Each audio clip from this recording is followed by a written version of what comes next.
On this episode of Cocktails and Conspiracies, the planes of 9/11. It's got massive implications. What hits the towers at that point? Was it a remote controlled plane? Was it a missile? Somebody was theorizing that UFOs, UAPs, whatever you want to call them today, aren't actually any kind of physical being, but they're holograms. Is there any precedence for duplicate flight incidents? It's like a big no-no from that happening. Is it just somebody recording data incorrectly or some kind of human error? But to your point, this is all done automatically through computer systems. Some of these planes were so far away from the city, I do question the official narrative that these hijackers were able to then traverse those planes across multiple states to get to the city. I do find that very odd, if you will.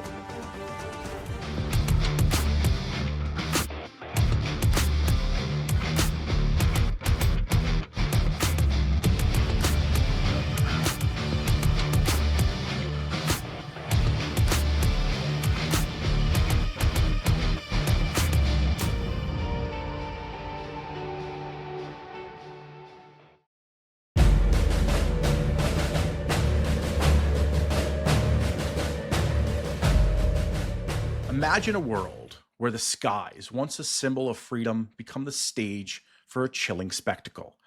On a fateful day in September, the air was thick with dread as the unthinkable unfolded before our very eyes. But what if the narrative we've been fed is just the tip of the iceberg? What if those planes weren't piloted by the hands of men, but controlled by unseen forces? Or, worse yet, what if they were never planes at all? As we delve deep into the shadows of one of history's most harrowing events, we'll explore the myriad of possibilities surrounding the aircraft of 9/11.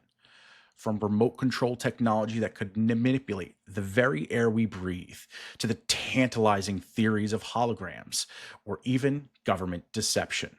Tonight, we embark on a journey that, through the fog of conspiracy, questions linger in the air like smoke from the towers that fell. So pour yourself a shadowy libation and let's navigate the turbulent skies of the planes of 9/11. Good morning, good evening, wherever you may be, whether you're tuning in across the nation or around the world.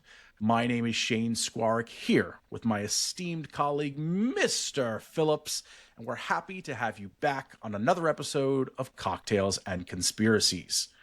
Tonight, we are joined by Mark Conlon, who spent countless hours peeling back the layers of deception surrounding 9/11. Mark, it's a pleasure to have you here with us. Thanks for inviting me on. It's an absolute pleasure to be here with you both. Well, we appreciate it. You've been coming highly recommended to us. We've spent collectively probably 6 hours so far interviewing guests on the various aspects of 9/11, from Building 7 to the Pentagon, and the same question keeps coming up. And everybody we ask has pointed to you as the guy to talk to. What about the planes? What do we think about the planes? What are the planes? How were they controlled, and what might have happened? So before we kind of dive into that tonight, the first thing we like to do to kick things off with all of our interviews, especially when we have guests, is just ask, who are you and what were you like before 9/11 sort of happened? You delve deep into the conspiracy theory. Well, I'm from the UK, as you probably guessed. Your listeners, I would never guess, viewers. Mark. Yeah, it goes back to 1988. I was 17, and I watched a documentary that was broadcast in the UK and Europe called The Men Who Killed Kennedy. It's quite a controversial documentary made by Nigel Turner, and it was that documentary that really blew my head off, so to speak, without, pardon the pun there, but it really did. It just opened up another world, to me, and that's, I remember thinking, God, if they can kill the president and cover it up for 25 years, that it was back in 1988, I thought, who else, is among us who's safe, really? So that's what got me started, and then I got into the RFK and MLK, Martin Luther King, and did some more reading about the Marilyn Monroe murder. And then the next major thing, I think, in the UK, which was quite big, which was Princess Diana's death. Yeah. And that had controversy around it. So, and then the next big thing was obviously 9/11, which was massive. You know, that was like my JFK. You know, that I wasn't alive when that happened, but it was just like everybody was stunned all around the world. So that's what really got me going with that. And then it wasn't till about, I don't know, about 4 years later that I began to see, you know, hearing that things wasn't quite right. And I didn't question it immediately. I had heard about things being questioned. I think it was Thierry Masson, the French guy who did Pentagon. But I didn't take too much notice for some reason. And it wasn't until about 2003-4, I was listening to an early internet radio show called Black Op Radio with Leno Sanik. Mm-hmm. And they were discussing about the towers and I think it was Tom Floco, and that got me going on to Dave Von Kleist's film In Plain Sight, which came out, and then the Loose Change films were shortly happening around that time as well. So it was beginning to grow, and that's when I was started to immerse myself into 9/11, but only as a follower. I wasn't doing any research at that time. And I met William Rodriguez when he came over to the UK in 2007, and it was all about this 9/11, you know, investigating 9/11. So that's, I think it was around about 2010 I started to dig into things and started collecting some of Jeff Hill's phone calls that he made to videographers and witnesses, and I shared some of those with a guy called Andrew Johnson, who in the UK, who's an associate of Dr. Judy Wood's evidence and that. So he uncovered some things to do with her evidence she was presenting to do with how the towers were destroyed. So, and then it was around about 2012 that I really started to get into the planes, because I seen as well Richard D. Hall did a radar analysis with 175, and that's when it really started to happen for me. Then I really immersed myself into that from that point on, and started blogging around 2013 onwards. You know, you mentioned Andrew Johnson. He's another name that's sort of come up a lot as we've talked to people about the vast arrays of 9/11. What's fascinating to me, and Tim and I have talked about this a little off the air, is, you know, Andrew Johnson's from the UK, you're from the UK, Norman, who in that circle a lot of people know, also from the UK. Why do you guys care about 9/11? I think there's something inside myself. I don't know what it is. It's just that I'm driven. I don't like injustice, and it's quite a strong thing that's inside. And if I see something wrong, it's almost you want to try and do something about it, because the ramifications of it and the changes that were happening, especially for you guys in America with the Patriot Act and Homeland Security and all that TSA that got installed afterwards. You know, that did sort of bleed over into the into us, you know, quite a lot, really. And I did travel to America around about 2003-4, and I remember having to go through all this security then, and it's even worse now apparently. Right. I wasn't going, didn't have to go in the pod or anything like that when I went, luckily.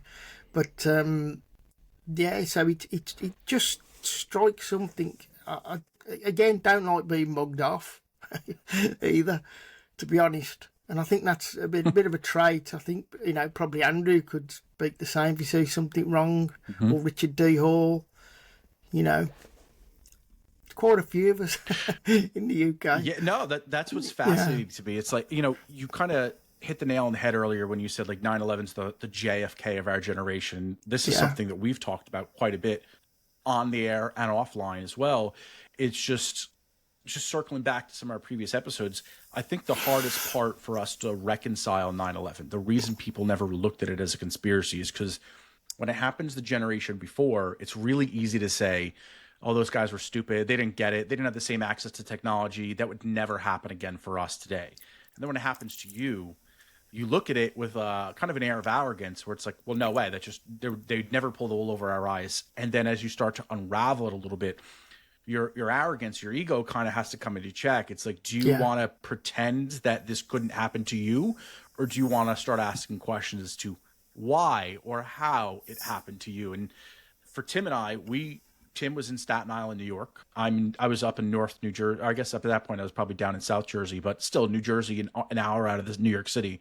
We had a lot of personal connections to New York City and friends and family and whatnot. And we've addressed this a lot. So to our listeners, they probably heard the story 100 times, but to lay the groundwork, when 9/11 happens, this isn't like something that's out of reach that you're seeing on the news. This is something that is at home to us. And so it took us a lot to get to the point where we even opened our ears a little bit to the prospect of this being a conspiracy theory. That was taboo to talk about, because you're talking about friends and family members that might have died from some aspect of it. But Tim, as we get a little older, things have changed quite a bit for us. Would you say? Yeah, absolutely, and I think you nailed it, right? Like it touches home to a lot of people, and to your point, many folks, especially in the area that we live in, right? We still live in New Jersey, have friends, family members that they lost on that day, and so for you to question the official narrative, they take it kind of as an attack. A personal attack against them, and that's clearly not what it is at all. We have tremendous respect for everybody that that was there that day, and we just want to get to the bottom of what could potentially have happened. It's good to be a critical thinker, right? I think if you blindly follow anything, that's a fool's errand, right? So it's good to have these conversations. Hell yeah. Yeah, so I want to kind of get into the meat and potatoes a little bit here. The planes of 9/11. We've talked about the Twin Towers. We've talked about the Pentagon. We've talked about Building 7. Building 7, I think we can erase from the discussion entirely because there's no direct plane access there. But the Twin Towers and the Pentagon are probably the two biggest ones. And, of course, the United 93 that had crashed out on its own. Where do you want to start, Mark? Well, we can start where it all happened, really. And I can disclose a few things and go through some of the telemetry data that's almost been forgotten or overlooked.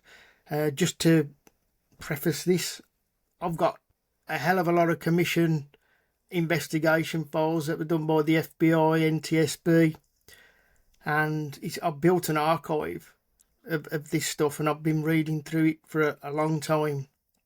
And just to add, I was involved in a film about the planes called 9/11 Alchemy, which catapulted and sort of accelerated a lot of the research that I was doing, which really moved things on some, really quick into different areas that I didn't expect to with the planes. So it's a very controversial one, and it's a very hard for some people to wrap their head around. But fundamentally, that particular part, which I will touch on later on, it's got massive implications, with this particular technology being kept under wraps and secret. Huge implications, probably even bigger implications than the C-19, down the line.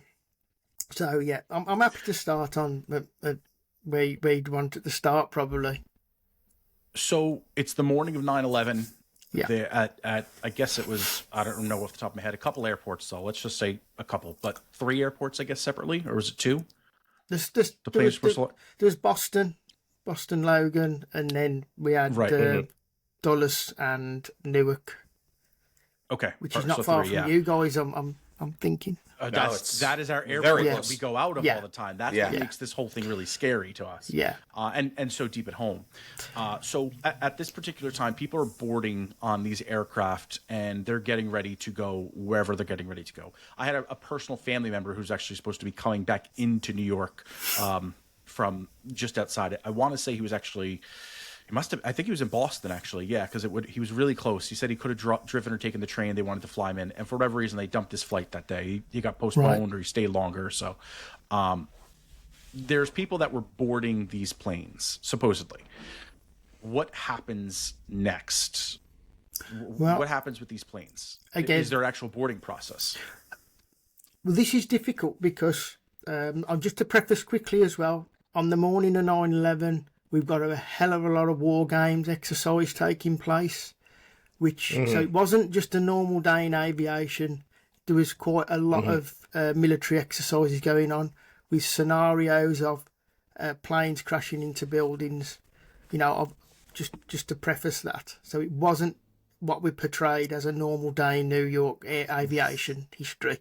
It was very busy with military exercises.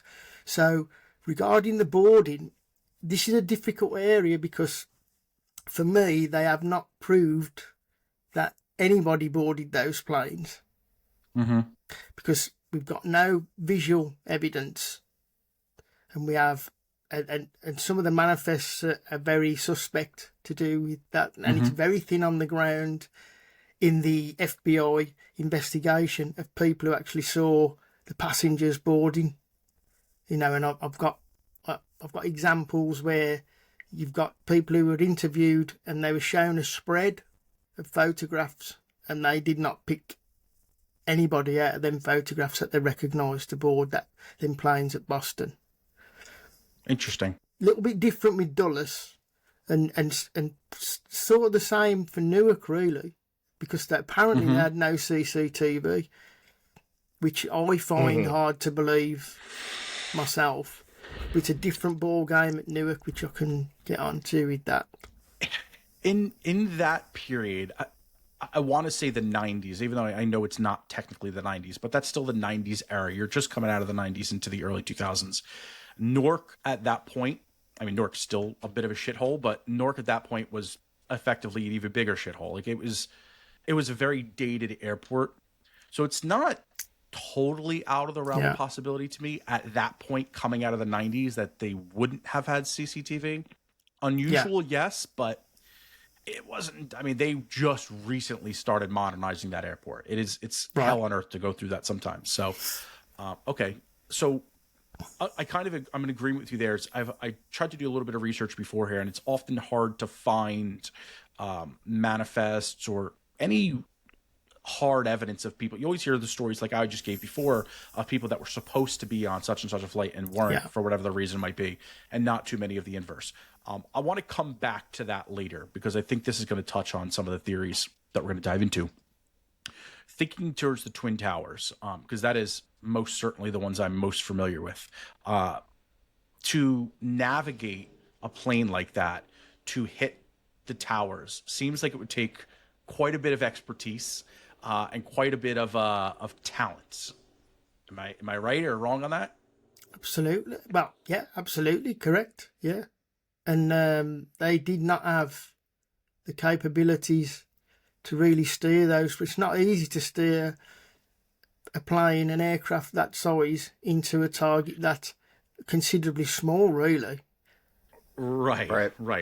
And to hit it in the exact perfect spot that you need to hit. Yeah, at impossible speeds. We're talking like for United 175, 586 miles per hour, which is impossible. It's not even... That is not aerodynamically possible in that plane. And I've got Boeing and people on record saying that. Interesting. Saying that those planes aren't capable of flying that fast? Yeah.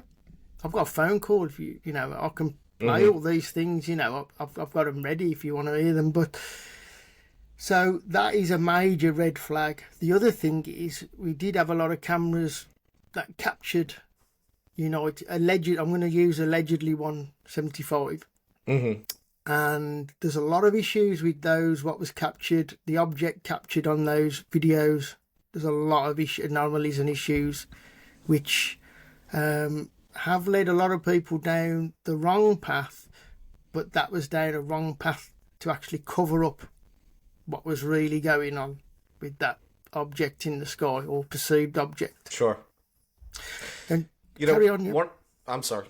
No, one of the ahead. things that I found, and I'd never really, and I'll be honest, right, Mark, until we started kind of looking at the research that you did, I had never really questioned the plane narrative as it pertained to 9/11, right? I was more attracted to, was it an inside job? Was all of it an inside job? was it a controlled demolition at at the Twin Towers and all the weird stuff that happened at the Pentagon. That's kind of really what I focused on. Yeah. And one of the things that I thought about, I was actually watching a presentation that you had done, and it kind of dawned on me that at certain points, these planes were very far away from New York City. And we're talking about pilots that not only weren't skilled, they were bad, right? I mean, if you read some of the reports, some of these pilots, these hijackers, actually trained here in New Jersey, and they were so bad that the instructors said, and I'm paraphrasing here, you can't continue to even try to take flight lessons, right? Like you don't have the capabilities to do it. So where I'm getting with this is some of these planes were so far away from the city. I do question the official narrative that these hijackers were able to then traverse those planes across multiple states to get to the city. I do find that very odd, if you will. Yeah. Well, again, there's telemetry data, which shows, just to talk about Flight 93, there's addressing data, communications aircraft addressing data, ACARS. It shows that United 93 was over Champaign, Illinois at the time of the crash and nowhere near Pittsburgh, which is very, very odd. And it was still receiving a message from the ground station at 10:10, which is impossible if that plane had crashed. Now, just to, if we want to get in a way of pedantic about it with things, you should have had 4 emergency locator transmissions signals going off when them 4 planes crashed on impact. Sure. That's what they're designed to do. A lot of people don't like this fact, but it's a fact. There wasn't one that went off. Wasn't one. And they should have went off. Now, some people have tried to say that there was a couple of ELTs that were faintly heard in Manhattan. But the one for allegedly Flight 11 was at 8:44. It was reported, which is 2 minutes too early, and it's a faint signal, by the way. So, and then you had another one at 8:58, which was meant. Some people are trying to say, "Oh, that's 175." Now, the problem you've got there is you cannot manually activate an ELT too early on either of those 767 flights on a Boeing plane. It's not capable to do that, and that's even on record in the FBI investigation with a gentleman, ex-pilot, senior operator as well, trainer, FAA I think, named Paul Thumser. He's on record as saying that you cannot activate an ELT in those planes. So. And the other thing is, it's ludicrous to even think that the hijacker would set off an ELT anyway. He probably wouldn't even know where to find the ELT, how to do that. Right. So we have 4 plane crashes and not one ELT to say a plane's crashed. Which is, to me... And I'll be honest, I didn't really know what an ELT was until I started, looking at some of the research that you had done, right? So an ELT is designed to go off when a plane makes contact with terrain. And I guess essentially the reason for that is it lets first responders know where that plane is to go and then, assess the situation, right? And so on and so forth. Let me ask you this. What kind of signal does an ELT give off? Is it radar? Is it an audible sound? What is... It's like a beacon signal that's set off on a frequency.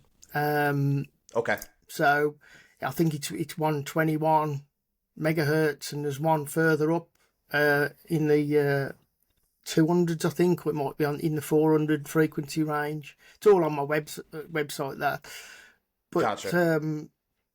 So the ELTs is a very people are trying, they don't want to accept this. It's a fact. It's even in their own commission investigation, although they didn't put that in there. That information was hidden away till around, I think it was around about 2009. And you've got to look for thousands of documents to try and find that type of information. So it's not an easy task, that you're going to come across. But that's just one. That's what we call telemetry data. Now, this is admitted in the NTSB, their final report, which wasn't much of a report because they wasn't in charge of investigating the plane. Sorry, I got a little fly there. If I keep doing that. Yeah, I'm not mad. Although a lot of people probably think I am when I talk about 9/11, but that's okay. Yeah, we are. but the issue is, that people don't want to sort of accept those set of circumstances as fact, and it is a fact. And I wish somebody would, they do try and debunk with those other two erroneous ELTs, but saying that, they don't want to talk about a third ELT that went off over Ann Arbor. You see, now that was at 9:41. Now we know there was no plane crashes at 9:41 over it up near Detroit and Ann Arbor. Yep. So personally, I've got evidence to show that's probably part of the war games exercises with a different plane, which not a lot of people know about. But just going back, the ELT situation, you got to understand an ELT. If you can imagine your car alarm, it's got parameters set in. So if it's set too sensitive, and you live on, let's just say, a road where a bus goes past, or the wind's high, it can set your car alarm off. Now ELTs, especially in the Boeing 767, their parameters. If you do a hard bank, it's not going to set it off. So I think there was another case that Paul Thumser mentions as well, where when a plane, I think it was an Egypt plane, I can't remember the exact, again, it's all on my website, it goes into the, I think they crashed into the water. It never set off an ELT. It's got to be a collision, a real, with terrain. So it should have hard terrain. Yep. Yeah, especially going into the towers. That should have easily set the ELT off. Right. So let's go back to the towers then. Yeah. What hits the towers at that point? Was it a remote controlled plane? Was it a missile? Was it a military aircraft? What actually happens to the towers? In your opinion? Right. It definitely wasn't a remote controlled plane. Okay. They don't explain the ELT. If you're going to remote control a plane into the towers, you're going to get an ELT. Right. They're going to want an ELT to prove a plane's hit the towers. Believe me, that's what they'd want to back up their story. Okay, so the other thing is, regarding what hit, we know it's not a remote control plane, because you look at the anomalies on United 175, you've got disappearing wing for 6 frames in the Norday footage. Now, all of a sudden, Richard Gage has come on and he said, the footage is grainy, it's from thousands of feet backwards and terrible cameras back then. No, the Norday was using a professional HD type of camera. It was a professional setup. And they were right under the towers and captured that plane, which I've got, if you want to see the video, which people, the wings phase out on that plane, and that is not going to happen with a remote control plane. You can have a solid object caught on video, on multiple videos, yet there's a good number of videos which Matt out of MES, of Math Solutions, Easy Solutions, he put together some comparisons with a lot of videos, synchronizing the timing of when the wing disappears. So you shouldn't be having that. A lot of people try and put that down to compression. It's not compression. It's happening on multiple different videos, is what you're saying. Yeah, from different locations. Okay, now the Norday and sorry, go ahead. Yeah, I was just going to say, you said you had that video. Can you share that video? Yeah, I can. If you got it queued up, yeah, there's a share button right there on the screen. So I can share my screen, yeah. Yeah, yeah, that would be awesome to see. Those that are listening on Spotify, hop on YouTube. We'll try to describe it as best we can here, but we are looking at video, so I guess the description is going to be subjective to each of you using your own eyes on that one. But Yeah, so that was, we did interview Richard Gage, and that was a question we had come up. He was respectful of the fact that he wouldn't answer that question. He said, I'm an architect, I'm not a pilot, so he didn't want to go down that realm, at least with us, in that subject. I think he's been under a lot of scrutiny over those views, so I think he's been backing off of it.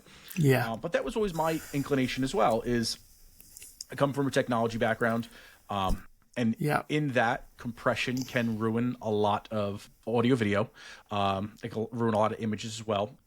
Doesn't exclude that, but I've went under the impression to this point that the planes that hit the towers, to me, felt like planes. So that's why I'm kind of curious to hear this different perspective. When we get into the Pentagon, I have a completely different opinion there. But that's why it's, it's starting to become more eye-opening as we look at different data. And again, this ELT is entirely new to me, not something I'm even familiar with whatsoever. So, yeah. Well, I can run you through quickly some of the presentation that normally I can do it quickly. So, can you see the screen okay, guys? We can, yeah. Yeah. I'll just get onto it. So, this is where an ELT would be situated. I'll leave it on this sort of screen because I can go through the slides, because I won't use them all, because I'll be here for hours. Whatever you're comfortable with. Yeah, so this is where the ELT is actually located in that plane, just so you can get an idea in that type of plane. So you wanted to see the Norday, didn't you? Clip.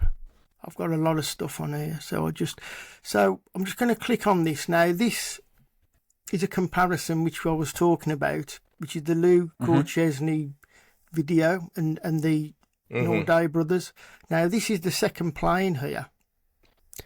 Now I'll go through this now. In both the Lou Korchesny video and the Norday footage, you've got the disappearing wings. Now that's just one element. I'm just going to try and find. Now I did a study on this quite a while ago, where so many frames in the Norday, I'll see if I can blow that up a little bit. So many frames in the Norday footage have got no wing or tail section. And then it starts to phase back on frame 8, 9, 10, 11 and 12. So, and that was took with a professional camera, which is, I think it's at the museum you got there in New York. At the museum, they've got their camera. So it wasn't a piece of crap camera that you'd have for that type. It's actually, it was a good camera. And the same said for the Lou Korchesny or Korchesny, whichever you pronounce his name. He had the same. He was filming on a beta video, which was quite superior compared to your normal videotapes back then. And you can, people are trying to pass this off as compression, and it's not compression because it's happening from multiple angles. And Matt's put that together. Can you see that okay with the wings and stuff? Yeah. Well, So this particular screenshot is the one that I'm most familiar with. Yeah. And it looks like basically the nose of the plane is embedded in the building without any explosion happening anywhere. Yeah. That to me has always struck me as, okay, that's just a delay in the camera. It's compression. It is what it is. The other angle is interesting. It's not something I'm familiar with. So patching together multiple angles does obviously, it changes that thought a little bit there, because it does add additional questions. It's unusual to see the same artifact in film in multiple cameras or multiple angles, obviously. So that's interesting. And I'm going to do, this is what Matt put together for me, because I've done a lot of, we've sort of collaborated a little bit with this, because he's been interested in it as well, sort of aroused his interest. So this is, you can see this for yourself. Yep, there we go. go. Yep. Yeah. I'll just let it on a loop so you'll get an idea of what I'm... So what are we actually seeing here? Because it almost looks like the plane's going behind the building. Yeah, you're looking at the south tower, but from the north face. A little bit. You're just off. Okay. So that's where one of the Norday brothers was situated, Right. and he's looking up, and that's when he's captured the second plane. Oh, there. and you can see right. Yeah, And you can see the wing sort of change there, and that almost looks like bigger. yeah. Interesting. Now, So what do you think this is then? this is some type. I've spoke in the past about this development that started. It probably started before the 90s. How the military and the Pentagon wanted to use. Now, I'm going to use holograms loosely because a lot of people want to call it a hologram. It's far beyond a hologram, this technology. But just to get started, the military were very interested in using holograms as decoys and for psyops back in the early 90s, but it probably started before that, to be honest. But they're on record, and they ran a secret program in the 90s, which was spoken about, but got put into the black world, the black budget, and it was a secret program which they spoke about. And I think it was William Arkin spoke about it. We've got quite a few reports, of their intention that they'd like to use psyops and use this type of technology. I mean, we've got it here, in articles where they talk about secret programs established in 1994 to pursue the very technology for psyops. This is the Gulf War hologram. This, they're talking about dismissing it, but they couldn't dismiss it. The Washington Post learned about this super secret program, apparently, which was, and it was an application for the holographic projector. I did just do a little bit of quick research here, and there is a program that involves the deployment and development of decoys designed to mislead enemy radar and missile systems. These decoys can simulate the radar signatures of aircraft or other military assets. That's called the Tactical Decoy System, TDS. And there's a whole bunch of other ones. There's the Advanced Tactical Fighter, which that's like electronic warfare, including the use of decoys and countermeasures with stealth aircraft, integrated air defense systems. So yeah, I mean, there's most certainly precedent, like public precedents for these types of programs, it looks like. And as we've come to learn, if there's something public, then most likely there's something more nefarious or more technologically advanced that is certainly not public. It's a little more kept under wraps. So that's interesting. I did not know about that. Yeah, you've also got it mentioned here. Again, this was a very, very, something they were very interested in doing for decoys, things like that. So, the military, it says there, the military certainly appears to believe in the potential use of holograms, for deceptive holographic imaging. So this is not something out of their realms. And as we know, if you've ever studied the military, they're normally 30 odd years ahead anyway in any type of technology before they let us even know about it. But my contention is they're certainly not going to let you know about this type of technology, because this technology, just my personal opinion, they want to use down the line. There's also a need for that, which I can talk about later on as we move forward. I think a lot of people are familiar with this holographic airborne projector. Now, this has again tried to be debunked, but it's showing the interest of what they are looking for. Now, have you ever heard of the RAND Corporation? I don't think What's so. the name of it? The RAND, RAND Corporation. Not off the top of my head, no. Well, we had like a home appliances store called Rand's that was by us. They sold used refrigerators, but I suspect it's not the same.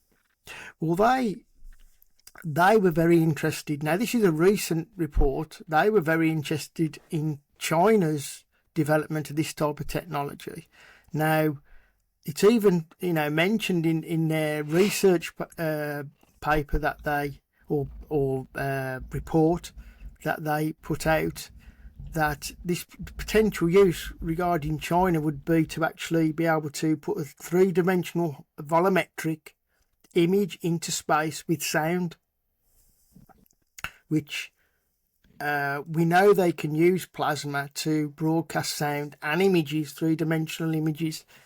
That's something they're capable already of doing. Might be on a smaller scale, but they're capable of doing it, and they've demonstrated that. So, you know, I've actually recently, and I wish I could remember who spoke of this, but somebody was theorizing that UFOs, UAPs, whatever you want to call them today, aren't actually any kind of physical being, but they're holograms. I find that very interesting. If this is some kind of technology that they had been working on, I mean, if this was used in 2001, right, we know that they had clearly had to have been working on it for quite some time. And we're talking about 2024. This is technology that could have potentially been implemented for, 3+ decades at this point. So I do find that to be pretty interesting. Yeah. So just to say, just because it sounds like, we're onto the hologram thing already, but I can categorically tell you from what I've looked into and using the official data and telemetry data that the 4 planes were still airborne at the time of the crashes. Now, interesting. If you want, I'll just quickly run through it so you've got a grasp of what I'm talking about. So,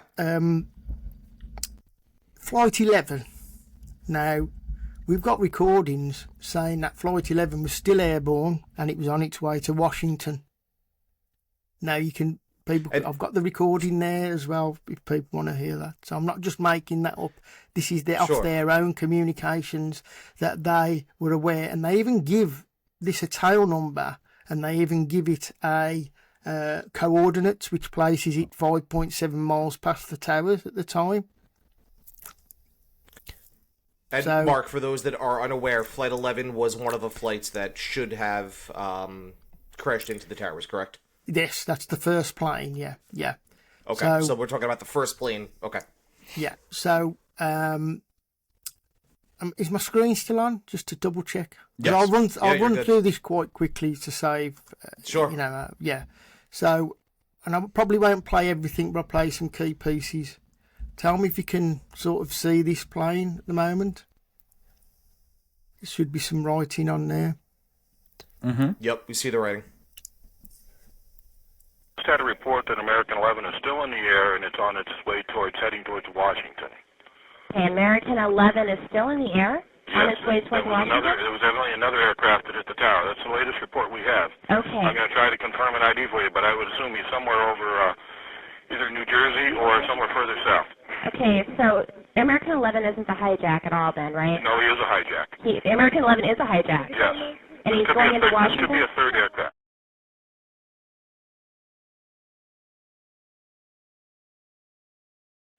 Okay, third aircraft hijack heading towards Washington. No. Okay, American Airlines is still airborne. 11, the first guy, he's heading towards Washington. Okay, I think we need to scramble Langley right now, and I'm gonna take the fighters from Otis and try to chase this guy down if I can find him. Yeah. You sure? He has MCC. Okay, he's heading towards Langley, or I should say Washington. American 11, the original guy, he's still airborne. We're still getting a. We're getting a position. Got a position. A couple of hijacks on the real world. Gotta go. All right, they are Tampa. Okay. Foxy, scramble Langley, head him towards the Washington area. Roger that. Could be American. Hold on a second. We're trying to get a code on this guy right now. We do have a tail number. It's a.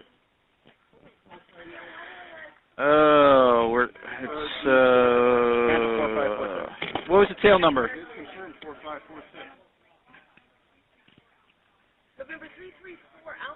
November 334 Alpha Alpha.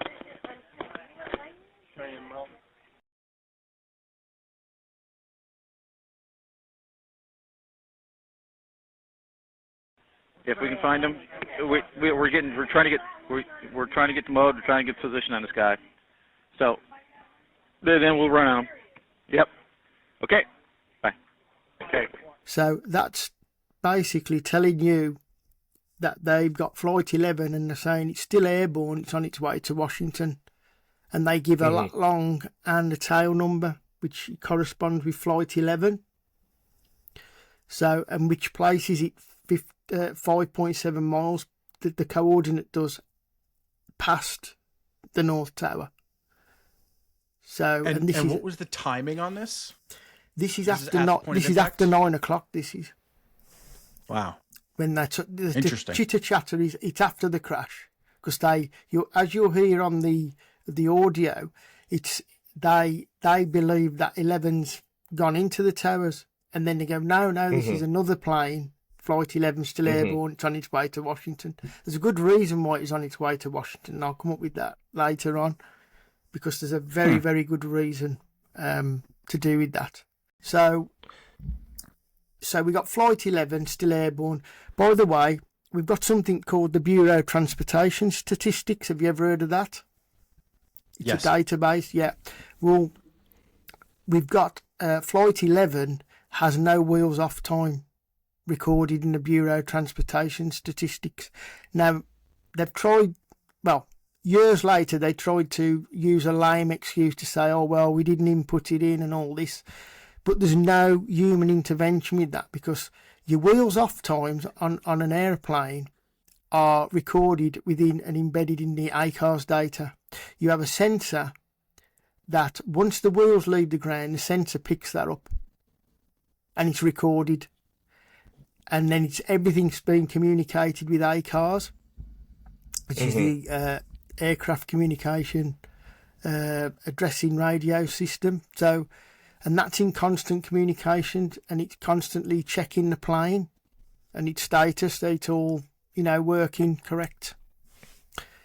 So That was so, going to be Mark, my those question are, on that one too. yeah. So I'm sorry, it's ACARS. Am I saying that correctly? yeah, ACARS, yeah, it's Now, the those aircraft are- communications.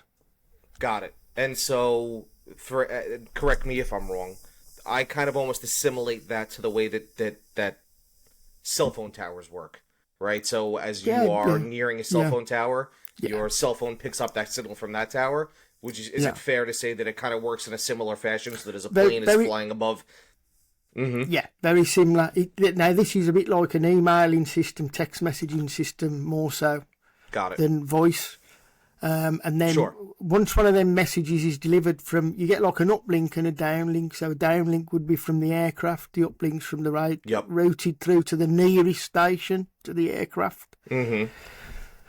So what that should do is, once the message is delivered, it gets like an audible signal as well with the print off to let the that it's been received, the message. So this is more how can I put this? This is more not controversial. It's more to do with United 175, which is the second plane. So we've sort of touched on that. We got some conflicting data with the BTS for Flight 11, showing there's no wheels off time. It gets a bit complex at times, but I've spent a long time trying to decipher what all that data means, because a lot of people want to discount that data because it don't marry up with that data. But actually, if you take the data on face value, you actually get quite a compelling argument for duplicate flights. Now, that's going to sound pretty mad what I'm saying, but you've got gate issues to do with Flight 11. You've got a lot of media reporting that it pushed back from gate 26, and they still report gate 26, a lot of media, but the official gate is meant to be gate 32 for Flight 11. Is there any precedence for duplicate flight incidents, as particular at that time, where maybe just something was recorded wrong, or they named the same flight the same number? Is there precedence for that? I doubt that would. I'd be highly surprised if that happened. It's like a big no-no from that happening. Now, Right. you know, I've got an eyewitness who's seen passengers gathering for Flight 11, which came in, by the way, as I think it was 198, Flight 198, which came in from San Francisco. But the person who witnessed Flight 11 coming in, that they had it coming in from Los Angeles. So there's something very strange going on with that, especially when you got the data of Flight 11 not taking off. Again, Right. Yeah, again, Jeff Hill rang up the Bureau of Transportation Statistics and tried to find out why, you know, what this data was. And to them, or the woman who was talking to him on the phone said, that's as if it was a cancellation flight. She didn't know she was talking about Flight 11. He was inquiring on why you had all these zeros to do with the wheels off time.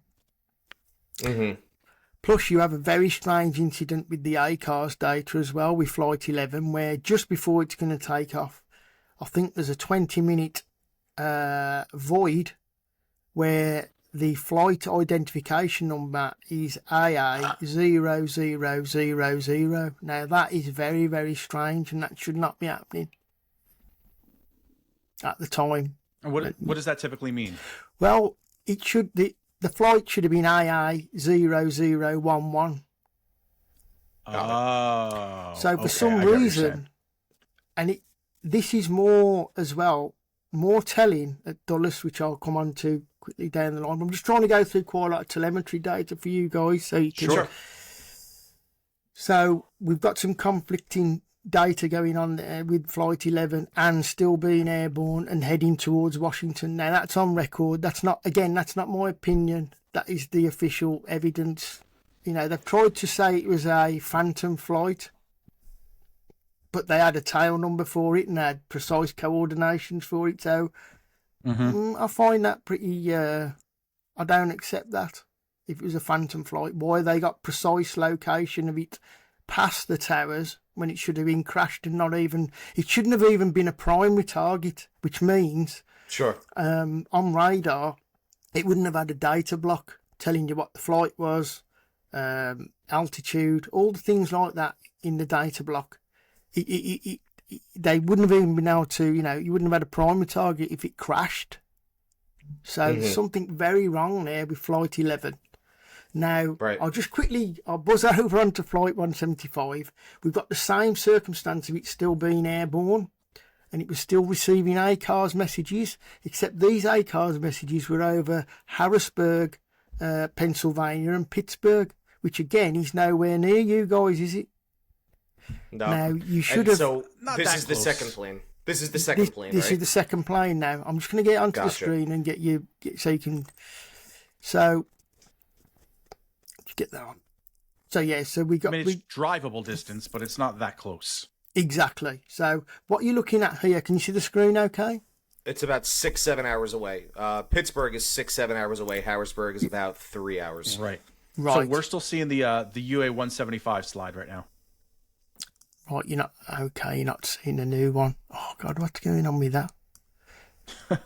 You know, I'll tell you, it was Flight 175 that kind of put that, I don't want to say red flag, but made me think, or I had that thought of, hey, that's not...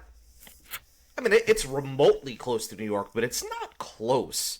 And that's what really, I was like, man, you have unskilled pilots. How are they able to navigate and turn that plane around all the way out near Pittsburgh and then bring it back to New York City? And that was the one that kind of did it for me. And I was like, this is weird. Exactly. Exactly. Can you see the new slide on the screen to do with the ACARS? Yes. It's like a picture. Yep. Yes. Yeah. Okay, that's great. So I can work with that. So what you're looking at here is, this is something that 9/11 Maps put together. He's a really genius. He put all the coordinates in from the official data and the radars and data. Okay. And what this, so he's put the route in. And what you're looking at here is, this is at the time when Flight 175 crashed. Now, Flight 175 crashed at 9:03 and 11 seconds. Yet it's receiving an ACARS message over here at 9:03:17 seconds. So this is highly unusual that it didn't get the message sent from around any of these ground stations around here in New York. It has roughly about a 200-mile radius back then, the ACARS. So you shouldn't have been having this ACARS message being routed through here.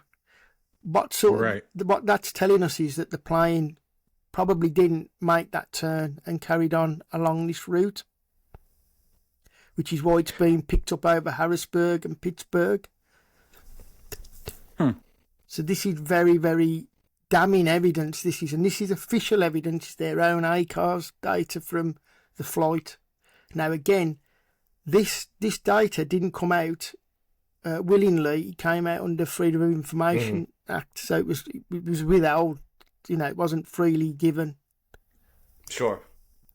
So for anybody that's listening and not watching with us, we were taking a look at the flight map of am I correct, Flight 75, Mark? Yeah. And it shows the flight turning around somewhere in Pennsylvania. The official narrative is that it turned around somewhere that it appeared to be over, I'd say, northeastern Pennsylvania.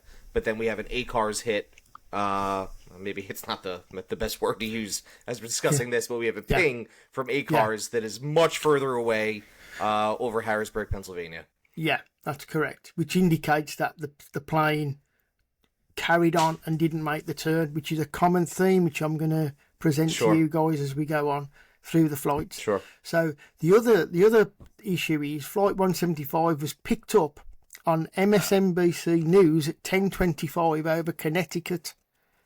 Again, this was on Flight Explorer. Now, Flight Explorer is a real-time program which is sort of shared with operators like the FAA.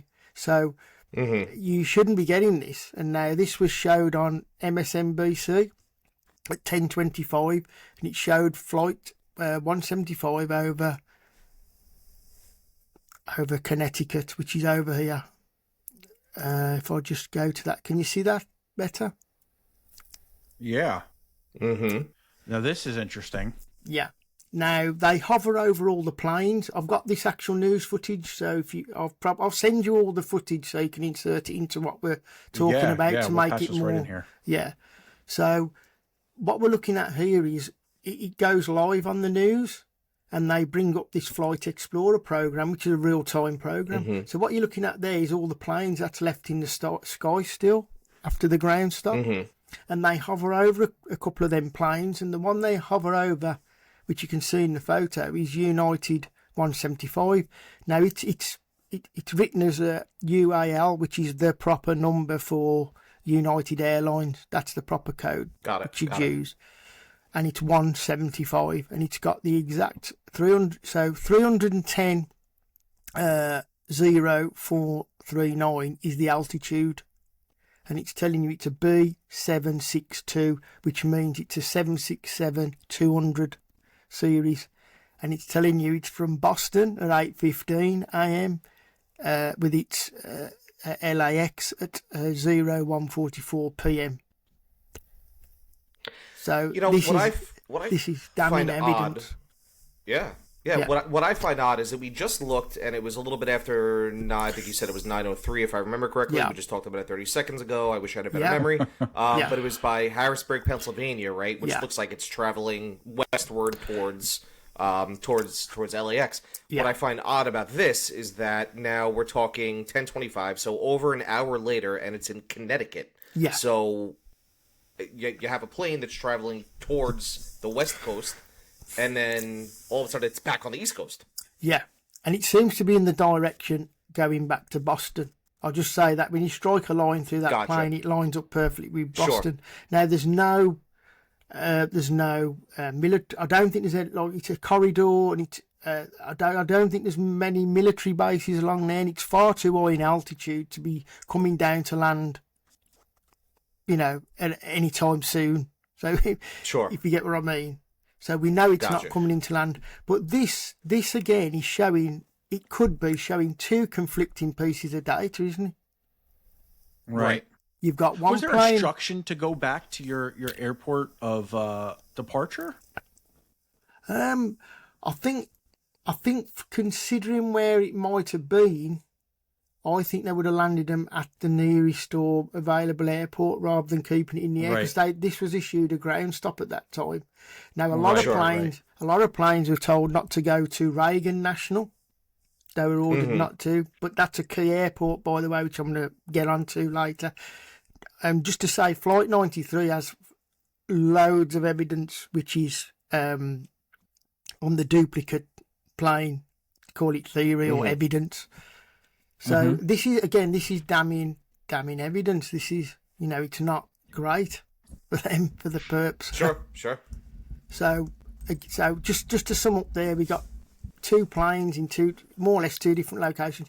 Now I've blown this up just because some people said, "Oh, it's not 175 and this." But if you go in the BTS, the Bureau of Transportation Statistics, there's no other United Airlines that sort of fits that bill on the numbering. So you would clearly see if that was, there's not a 178. There's not, things like that. They could be all.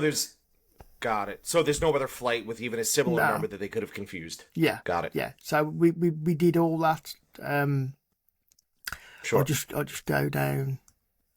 So I'll quickly move on to 77. So again, by the way, with 175, we've got the BTS takeoff times issue again happening. This time it's a little bit different because we've got the official story says it took off at 8:14. Yet in the BTS data, the wheels off time is 8:23. Okay. So just more conflicting data. Now, the planes, when them wheels, I've got to reiterate this and hammer this home to people, when the wheels leave the floor, the sensor kicks in like that and it's recorded. Sure. That's not a human intervention. Yeah. That's what I was going to ask you. Coming into this, I one of the questions that I had was, hey, is it just somebody recording data incorrectly or some kind of human error? But to your point, this is all done automatically through computer systems. This isn't an individual that's logging something with a pen and paper or even typing it in. This is done automatically. Oh, yeah. Yeah. That's interesting. It's capturing everything and all sorts of data. It's capturing the performance of the plane, everything, So Gotcha. The wheels off time should not be 8:14.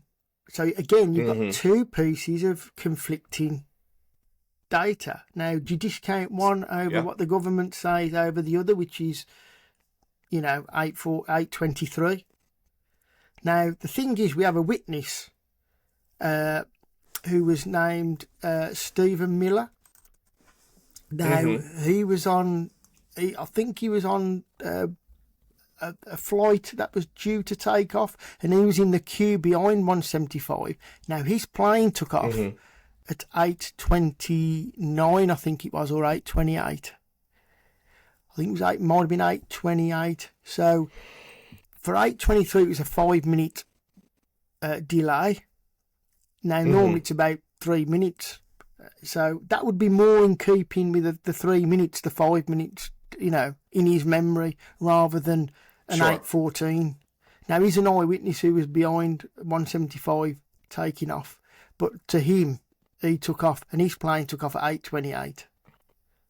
So you'd have quite a big gap from 8:14 to 8:28 compared to the 8:23, the ACARS and BTS data. So again, is this a duplicate flight, or is it part of the exercise? This is what we're trying to get down to. Sure. So yeah, I'll start getting into an area you like, which is 77, which you asked Adam about, wasn't he? On the next episode of Cocktails and Conspiracies. Pentagon, for me, has always been the biggest red flag on the planes. They couldn't find this plane for a whole 18 minutes. It was less, I think it may have been more for the FAA. Disappears off of radar. So what would cause a plane under natural or unnatural circumstances to disappear from radar? So that's A fourth piece of evidence that's Flight Explorer that was shown of Flight 77, and it's showing it not making the turn, and they put that on CNN on the 12th of September. So going back to the passengers, and you're able to identify who some of those folks are, what's the significance of that? Do we have proof that those people are still with us? Do we have proof that they perished? What's the significance of that? You've also got a plane at D26 gate, the official gate, and you've got some passengers going onto that plane.